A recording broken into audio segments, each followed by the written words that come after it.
Hey, it's Bill. I'm going to give my predictions for the PDC Super Series number 2 and talk a little bit about the UK.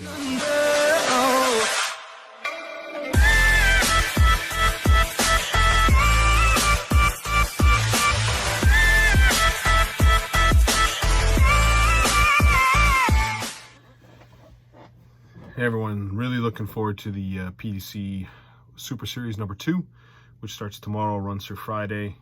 What I'm going to do is predict the top 10 money winners. So I'm going to pick 10 players and the amount of players that finish in the top 10. Count those points. If we go back to the first Super Series, that was not very good. That was 10 players I picked, only 2 made the top 10. However, I had pretty much 12th and 15th owned. 12th to 15th, I think at 12th, 13th, 14th, and 15th best players, but that's not good enough. So last time I picked without really giving it any look on terms of stats. It was more of a feel. Over the last while, I've been using a great site, dartconnect.com or dartsconnect.com. It keeps stats right down to the dart, the doubles, how you are at doubles over 100. So I'm taking a look at the stats, and this time I'm going to base my picks on the stats, and I'll explain them in just a second. Before that, let's get into what happened at the UK Open. James Wade won the UK Open. Fantastic. Congratulations. Personality of an ant. Couldn't happen to a more dull, dreary, miserable person. Honestly, if you could ask the powers that be at PDC who could win a big major, I guarantee the last pick is James Wade. He offers nothing to the sport. It's an individual sport, so as a player, you've got a profile. You take a look at some players that have really done this well. Peter Wright. The reason why I'm watching darts, because in 2014 there was no hockey. A lot of people watch poker. I got into this thing called Premier League Darts on TSN, and it just interested me. Why? Characters. Gary Anderson, Peter Wright, Michael Van Gerwen, Raymond Van Barneveld. Characters. James Wade is Son's character. So he won. Good for him. He's a great dart player. No one will ever question that. There's no way. I actually like watching him play darts. I just think the best thing he could ever do is when someone offers him a mic in an interview, just deny it and go away. Be the enigma who doesn't talk. At least that's a personality, other than strutting your goddamn feathers or whatever the frick he says. I will give him credit. He did smile, but that was after Luke Humphries in the final interview for 20 seconds sucked his you-know-what. So that's probably why he put a smile on his face. Anyways, he won. Great to see Luke Humphries. The game against Michael Van Gerwen. Game against Dave Chisnell in the quarterfinals was fantastic as well. Luke Humphries is that kind of prospect that they say that Chris Dobie is, but he's not. If you go on my last rant, yeah. Chris Dobie, John Brown over. Let's put that on a streaming board so people can watch it versus Ryan Searle, Luke Humphries. Well thought out. Anyways, Luke Humphries, fantastic. My only concern with Luke Humphries, and he does show up well in my stats, is he doesn't do well on the floor. He's got to get that floor game going. If he ever gets that floor game going, definite chance for the top 16. Definite. And he's an exciting player to watch. I think there was a game he was playing, if you've ever played Ricky Evans, I think the best of 19 legs might be done in about 8-10 minutes. So really good to watch. Pace makes a big difference when you're watching a game. Great player to watch. So good results. Here's what I'm going to do. I'm going to get into, and if anyone knows why I'm in such a pissing mood, you can see how the team Toronto Maple Leafs have been doing for the last week. That might explain it. Also having to watch an old pony trying to go around his last lap, Joe Thornton, is just a disgrace, but that's a different video for a different day. What I'm going to do is actually share some of the stats with you and go through players that I'm going to tell you my 10 players I'm going to pick. Before that, what I really want to do is take a look at the stats. And one of the biggest stats, and I believe everyone agrees with this, drive for show, putt for dough. I wanted to look at the putt for dough stats, which is your double percentage. So what I did was take a look at the doubles percentage. I've got them for all the matches. I've got them for all players, but I really was looking at the overall, the tour card holders versus although I'm keeping the stats for the non-tour card holders, but I'm really looking at the 128 tour card holders. Here's what it looks like right now. If you take a look at your doubles percentage, here's the top 10. In order. So James Wade, number 1. Vincent Vandervoort, number 2. That was kind of surprising to me. Johnny Clayton, number 3. Danny Knopper, who did really well in the 180s. We'll talk about that as well. Number 4. Raymond Van Barneveld, number 5. Michael Van Gerwen, number 6. Mervyn King, number 7. Krzysztof Rutowski, the Polish Eagle, number 8. Number 9, Adrian Lewis. Again, surprising considering he's not doing well on the money, and I think he's in trouble. We'll talk about that in a sec. And 10, Kirk Shepard. Again, a little bit surprising to see him up there. The other one I want to take a look at is your big scores. So your large scores, your 180s per leg. And again, I normalized it over the legs because some people have got, Johnny Clayton's got over 100. 180s, we split a lot of legs. So it's 180s per leg that I did, and I rated that. So large scores. So three big triples per visit. And if you take a look at that, Durant Vandenberg number 1. Simon Whitlock number 2. Of course, I think he got 9 of them in one game in the UK Open. Joe Murnan number 3. Really surprising to see that. Joe Murnan. He's got $500 to his name. He's one of the better 180 hitters on tour. Lewis Williams number 4. Damon Hitta number 5. Ron Muhlenkamp number 6. Dave Chisnell number 7. I don't think anyone's surprised to see Dave Chisnell there. Number 8, James Wilson. Number 9, Max Hopp. And number 10, Gary Blades. So I think he's won one match. So again, another surprising name on that. Obviously, you can take a look at the names. The doubles percentage means more than big scores based on how people have won money. There's some names there. Dirk Van Damboy has done really well. On tour, Damon Hitta has done really well. Dave Chisnell's done really well.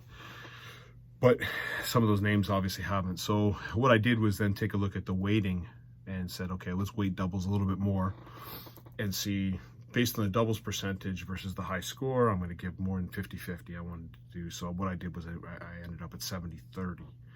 And when I took a look at the rankings, here's what it comes for the top 10. If I just look at doubles percentage plus 180s hit. Now, the interesting thing is James Wade falls out of the top 10. He actually goes down to number 11, but obviously his doubles hitting is good. And he did hit more 180s than was expected. But if you take a look at that list, I guess this is a good predictor. Johnny Clayton, number 1. Danny Knopper, number 2. I found that a little bit surprising, but he's been playing well. Luke Humphreys, number 3. Dave Chisnell, number 4. Jose D'Souza, number 5. Mervyn King, 6. Dirk Van Dijvenbode, 7. So you can see what happens when I weighted the doubles percentage more. Joe Cullen, number 8. Joe Murnan, number 9. Still there. Joe Murnan's still good at doubles. And Ron Muhlenkamp, another one who's doing good at doubles, at 9 and 10. Really interesting. When I take a look at the bottom 10, so who's performed the worst on this, they basically take a look at the people who've won no money this year. This is what the list looks like. So you've got Harold Leniger, number 1, or the worst player. Steve Brown, number 2, although he doesn't show for matches, so that doesn't help him out. Wayne Jones, number 3. That's probably an unfair comparison. He's only played one game, but that's all the stats that I have. So Martin Lukeman was the 4th worst. Mike Kyvenhoven, 5th. Aaron Beanie, 6th. Brett Clayton, 7th. Mark McGeaney, 8th. Dirk Telmakis, 9. And Zoran Lerchbacher, 10. If you take a look at the bottom of the standings, you're going to find those 10 players. So I think it's a pretty good rank.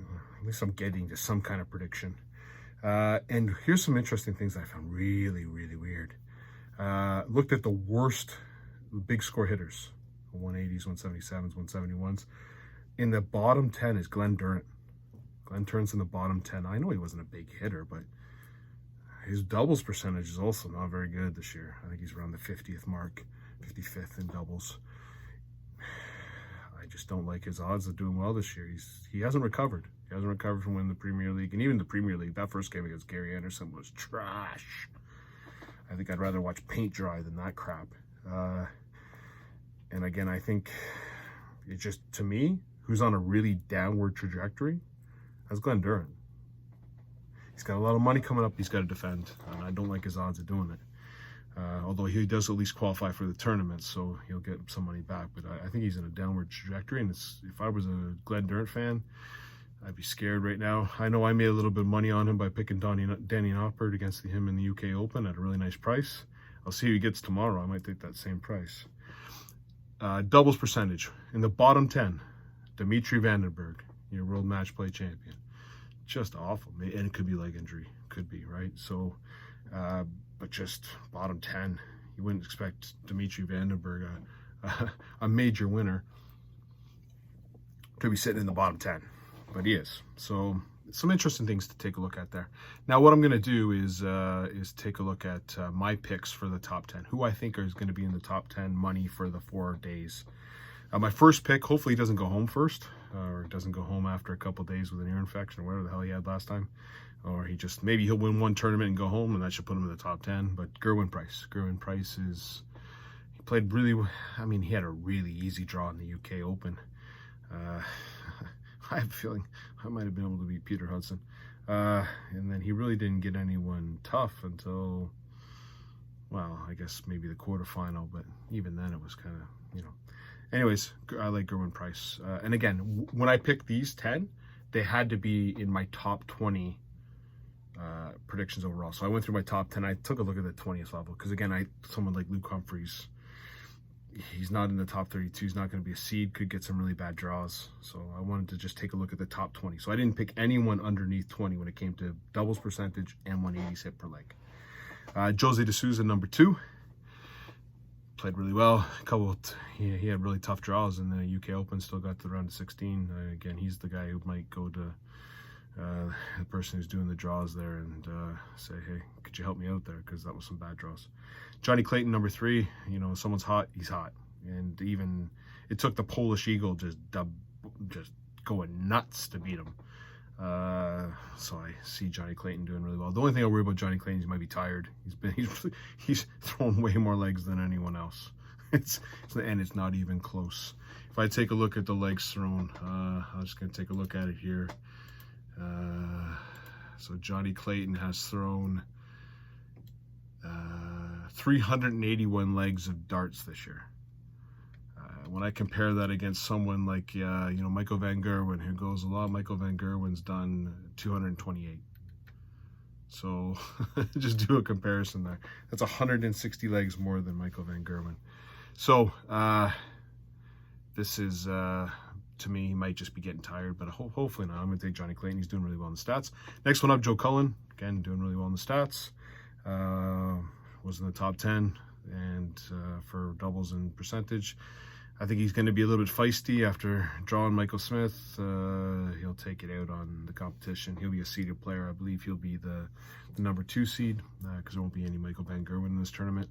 So, or in these 4 days. So he'll get, if he's not going to have to play Gerwin Price to the end. So I like Joe Cullen there. The next one, this pick was just tossing and turning because the whole point of darts is to take out variation in your game. If you have the same throw with no variation, you're going to smoke the triple 20s. I think about a green belt project, the LSS, you take away, you eliminate variation. So there's variation you can't control. How you feel in the day, I guess you can control that a little bit, but the humidity, the air temperature, there's things you can control. And Peter Wright decides to not control any of them. He changes his darts, he puts on a sleeve, puts on glasses, takes them off. I don't understand it at all.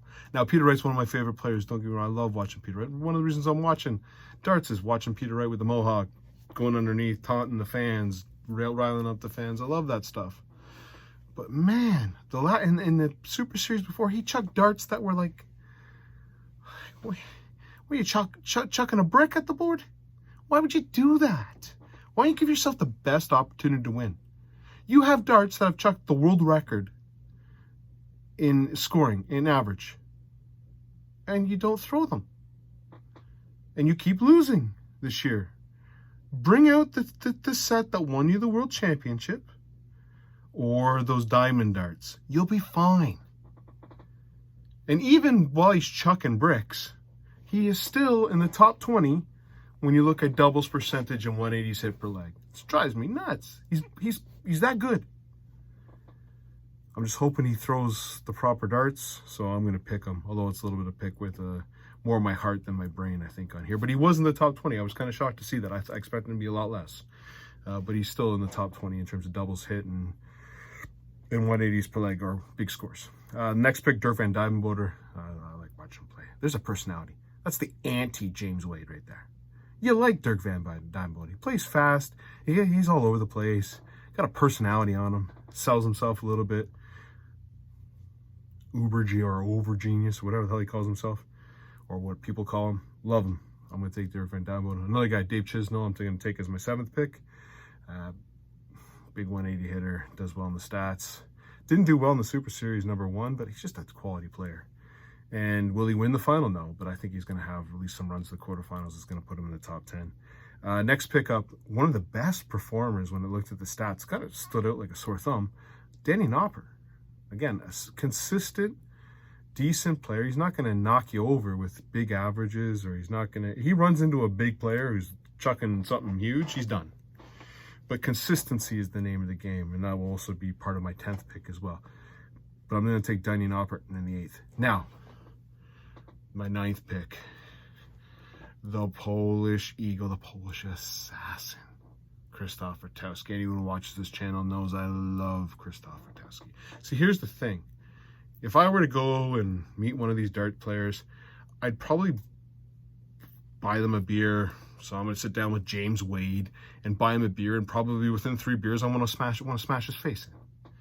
Because he'll talk about a peacock running here, or how he's so hard done by, and how life sucks, and how miserable everything is, and blah, blah. I just go here because it's my job. Yeah, like a dart player's a job. But it's my job. It's so tough, blah, blah. My son Arthur, and I do it for him. Shut up. You don't think any other dart player has a kid, dude? You know I don't know any friggin' other dart players' kids' names. I know yours. Maybe if you didn't want your kid to be talked about, you wouldn't talk about him. Just a thought, idiot. Anyways, I got on a tangent there about James Wade. I apologize for that. But the person that I would buy a beer, and I know I'd have a fantastic time, Krzysztof Rutkowski. He doesn't look like it, I guarantee. He'd be a blast. I'm taking Krzysztof Rutkowski again. He's doing really, really well stats, and just think he's a consistent player. Great game, and he should. If he would have hit doubles at the beginning of the Michael Van Gerwen, I believe he would have been in the final against James Wade instead of Luke Humphries. But he didn't hit his doubles when he needed to against Michael Van Gerwen, and he paid a price. So with 104 average, he lost. But I like Krzysztof Rutkowski to be there. Very consistent. He was winning tour tournaments before he was even a tour card holder. And then my last pick, Damon Hitta. Go back to the consistency. Had a horrible UK Open. But if I take a look at his stats overall, he still does really well. Good run. Like him to have a couple more good runs here. Consistent player. Doesn't get phased. He's going to fire the same average at you all the time. He doesn't have the A+ game. But he, typically doesn't have a D game either. He's going to throw the B+ to A- at you pretty consistently, and usually that's good enough to take some runs here. So again, my picks: Gerwin Price, Jose D'Souza, Johnny Clayton, Joe Cullen, Peter Wright, Dirk Van Dijvenbode, Dave Chisnell, Danny Knopper, Krzysztof Rutkowski, and Damon Hitta. You will see I did not pick James Wade. He got a high after UK Open, coming down from the high. Typically, players that I've noticed don't do that well that way. Also, Luke Humphries, I didn't take him. Same thing, high. Doesn't do really well on the floor. The player to look out for, Joe Murnan. You can't have the stats that I've seen him got, or he has, and not at least make a run. So I'm going to be watching Joe Murnan as well. And again, maybe I'll keep an eye on Ron Nolenkamp as well. But Joe Murnan, just with the stats I'm seeing off Darts Connect, how is he losing? But he is. So we'll see how he does this tournament. Hope everyone enjoys the Super Series. I'll try maybe to do a video between. Depends on the schedule. The good news is the Leafs don't play Toronto Maple Leafs don't play to Friday, so I will have watched the 4 darts tournaments before the Leafs, so hopefully my mood gets better and ramps up to the Friday. All right, everyone, have a great time watching the series, and I'll talk to you later.